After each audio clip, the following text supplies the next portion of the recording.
તેમાં ભેદ નથી, તેમજ દરેક જગ્યાએ સરખું જ મહાત્મ્ય. જો ગંગાજીમાં દરેક જગ્યાએ સરખું મહાત્મ્ય છે.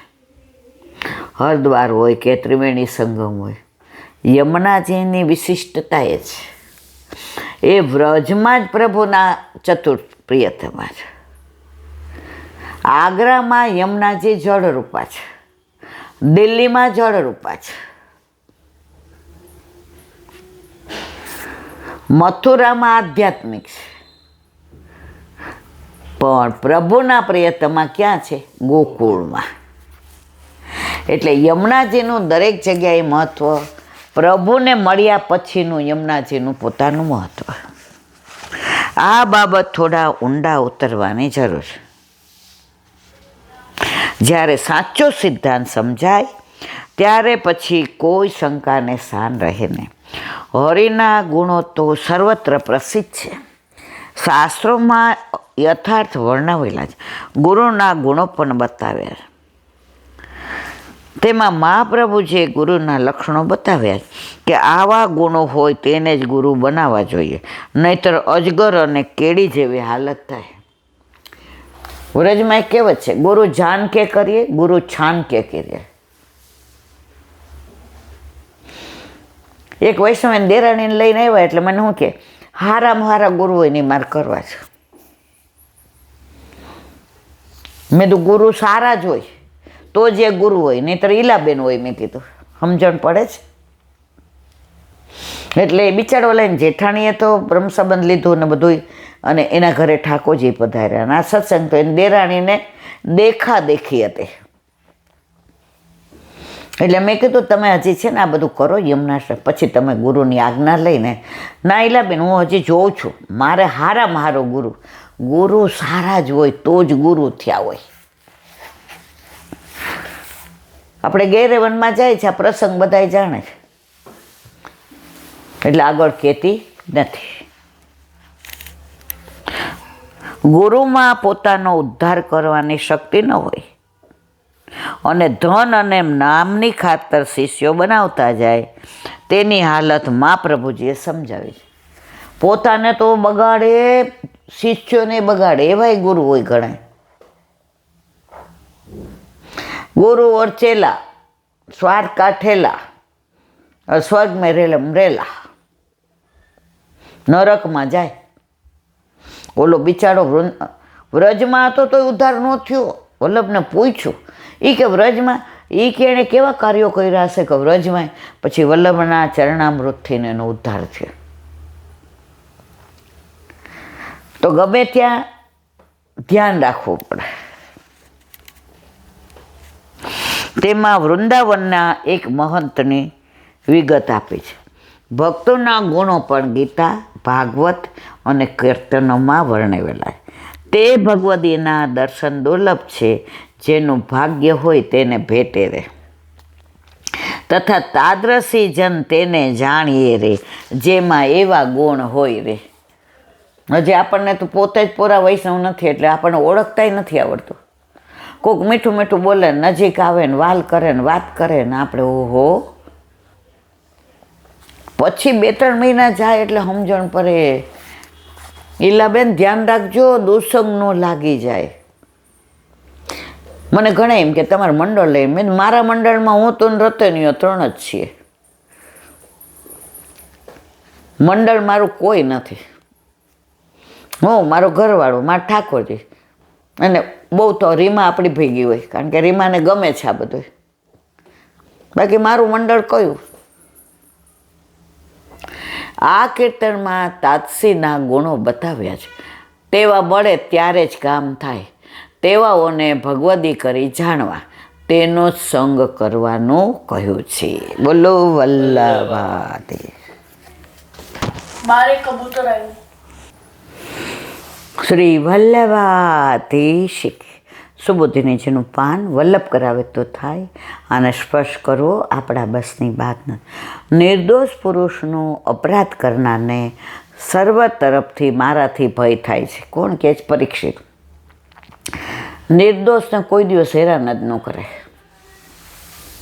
ઘણા હાવ બિચારા ભગવાનના ઘરનું માણસ હોય ને, જો એને છેતરીએ ને તો એ આપણને કાંઈ નહીં કહે, પણ ઉપરવાળો બધું જુએ છે.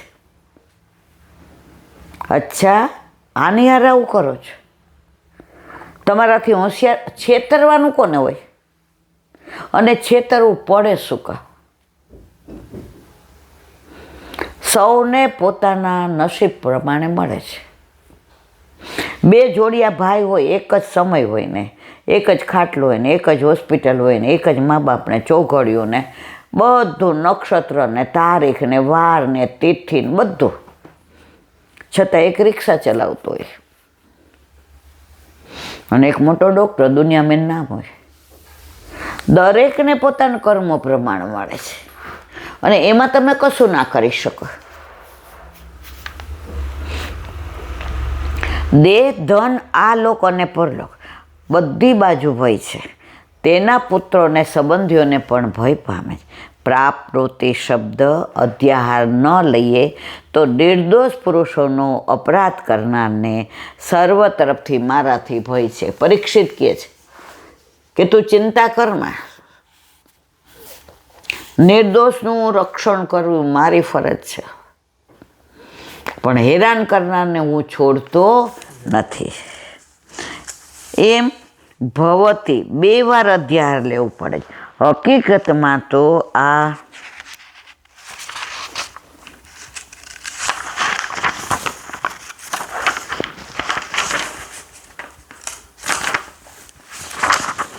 એવું ચોંટી ગયું છે. હકીકતમાં તો આ શ્લોક ક્ષેપક છે, પ્રક્ષિપ્ત છે, કારણ કે તો અર્થ પછીના શ્લોકમાં કહે. હું જણાવું પછી તમે શું કરશો એવો પ્રશ્ન થાય. તે પણ અધિકારી છે, એને તમે કેમ મારશો? ત્યાં કહે છે આ હતામ અસ્મિમ ભુજમ, હું એના હાથ કાપી નાખીશ. હવે પરીક્ષિત બગડા.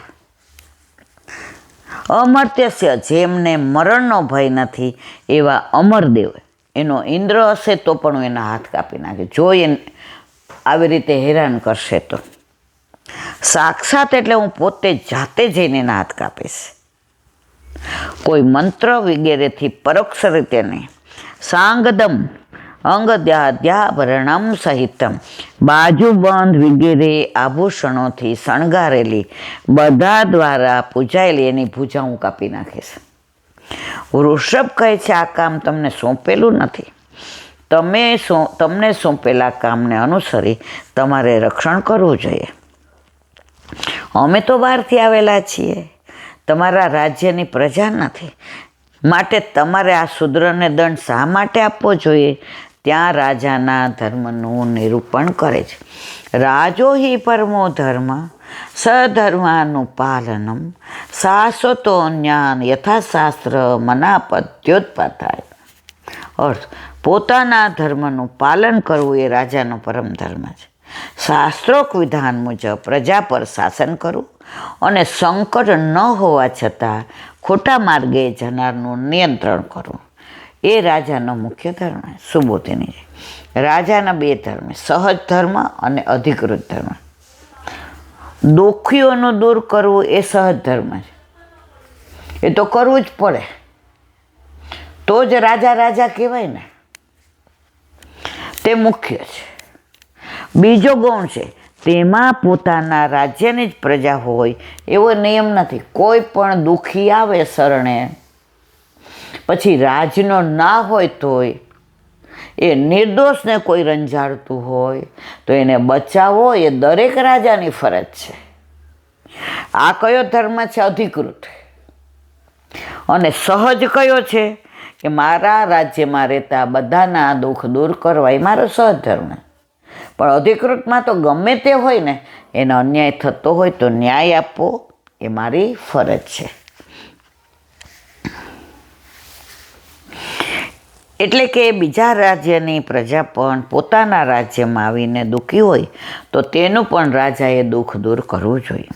અરે, પત્નીને મારનારને પણ રાજાએ અટકાવવો જોઈએ. શક્તિ ન હોવાથી લોકો ચૂપ રહે છે, પણ રાજા તો શક્તિશાળી છે ને, એણે પોતાના મુખ્ય ધર્મનું પાલન કરવું જોઈએ. અન્ય બીજાઓ એટલે પોતાનો ધર્મ છોડી ખોટે માર્ગે જનાર, અને તે પણ સંકટકાલીન પરિસ્થિતિ ન હોય ત્યારે અવળે માર્ગે જનારને સજા કરવી એ રાજાનો ધર્મ છે. જે વિરક્ત હોય, રાજ્ય તજી દીધી હોય એ એનો ધર્મ નથી, પણ જે શાસન કરે છે એનો ધર્મ.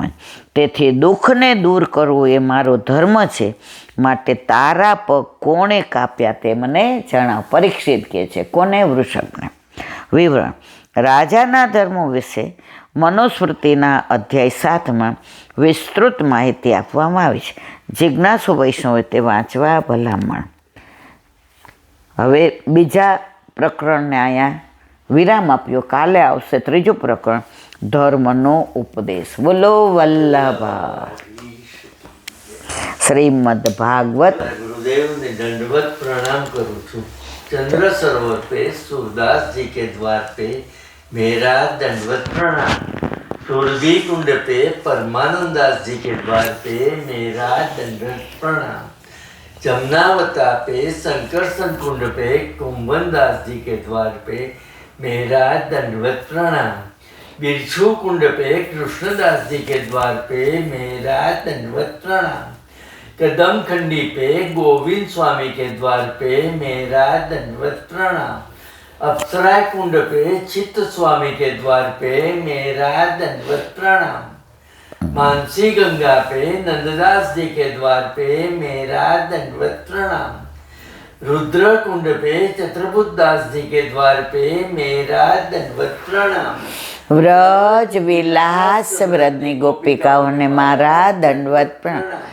હે વલ્લભ, સવારથી અત્યાર સુધી સેવા, સ્મરણ, સત્સંગ જે પણ તે કરાવ્યું તે તારા ચરણારવિંદમાં સમર્પણ કરું છું.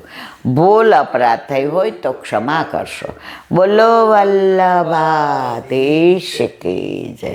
દ્રઢ ચરણ કેરો ભરોસો, દ્રઢ ચરણ કેરો. શ્રી વલ્લભનક ચંદ્ર છટા બિન સબ જુગ માય અંધેરો ભરોસો, દ્રઢ ચરણ કેરો. साधन और नहीं आ कली में, जासो हो या निवेरो. सुर का कहे द्विविध आंधरो, बिना मूल को चेरो भरोसो.